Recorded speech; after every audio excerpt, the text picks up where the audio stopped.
దారి మధ్యలో నయా దోపిడీ. లారీల నుంచి సరకు మాయం. డీలర్లతో ట్రక్కు డ్రైవర్ల లాలూచి. తూకంలో తేడా రాకుండా ఏర్పాట్లు. చీకటి దందాలో టీడీపీ నేతల హస్తం. ఇది తూర్పుగోదావరి జిల్లాలోని 16వ నెంబర్ జాతీయ రహదారి. కోల్కతా నుండి చెన్నై వెళ్లే ఈ హైవేపై నిత్యం అనేక వాహనాలు ప్రయాణిస్తూ ఉంటాయి. విశాఖపట్నం నుండి విజయవాడకు, విజయవాడ నుండి విశాఖపట్నంకు సిమెంట్, తారు, ఐరన్ లోడుతో ప్రతిరోజు వందలాది వాహనాలు వచ్చిపోతూ ఉంటాయి. ఆ మధ్య కొందరు తెలుగు తమ్ముళ్ల కన్ను ఈ వాహనాలపై పడింది.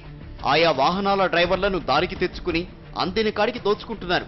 కొంతకాలంగా ప్రత్తిపాడు నియోజకవర్గంలోని కత్తిపూడి, తుని నియోజకవర్గంలోని తేటగుంట, తుని రూరల్ తిమ్మాపురం, ఎర్రకోనేరు కేంద్రంగా ఈ అక్రమ దందా జోరుగా సాగుతోంది.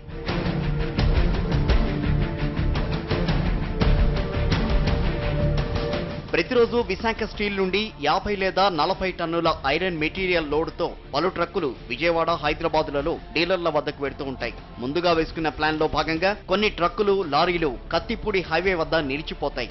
రాత్రి కాగానే అక్కడే ఉన్న వ్యాపారులు ఆ వాహనాలను రోడ్డు పక్కనున్న తోటల్లోకి మళ్లిస్తారు. టార్చ్ లైట్ల సాయంతో ఒక్కో లారీ నుంచి 2 నుంచి 5 టన్నుల ఐరన్ మెటీరియల్ ను దించేస్తారు. తగ్గిన బరువుకు సమానంగా ట్రాలీ కింది భాగంలో చాసిస్ వద్ద ఉన్న ఐరన్ బాక్స్ లో స్టోన్ క్రషర్ బూడిదను నింపి కవర్ చేస్తారు. లారీలో నుంచి దింపిన ఐరన్ ను ఆ చుట్టుపక్కల ఉన్న షాపుల్లో విక్రయిస్తారు.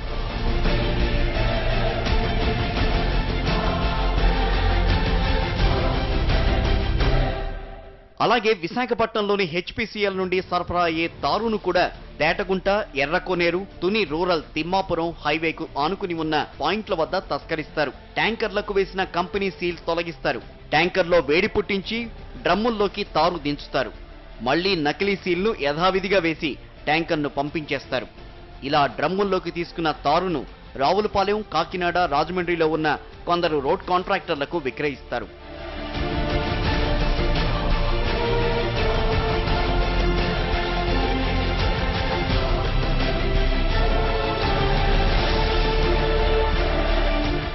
ఇక గుంటూరు జిల్లా నుండి విశాఖపట్నంకు ట్యాంకర్ల ద్వారా వెళ్లే సిమెంట్ను కూడా ఇలాగే దారి మళ్లిస్తారు. ట్యాంకర్లోకి దిగి సిమెంట్ ను బస్తాల్లోకి నింపేస్తారు. ఇటు పోలీసులు, అటు వాణిజ్య పన్నుల శాఖ అధికారులను మేనేజ్ చేసుకోవడంతో ఈ వ్యాపారం జోలికి ఎవ్వరూ పోవడం లేదు.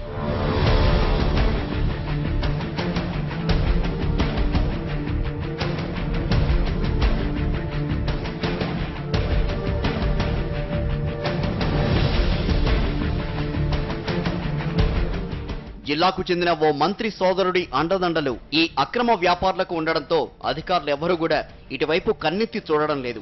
కొద్ది రోజుల కిందట కత్తిపూడిలో ఈ అక్రమ వ్యాపారాలపై విజిలెన్స్ అధికారులు దాడులు చేసి 6 కోట్ల రూపాయల విలువైన సరుకును పట్టుకున్నారు. అయితే రాజకీయ నేతల ఒత్తిళ్ల కారణంగా మళ్లీ దాడులు కొనసాగించలేదు. దీంతో అక్రమార్కుల చీకటి వ్యాపారాలకు అడ్డే లేకుండా పోయింది.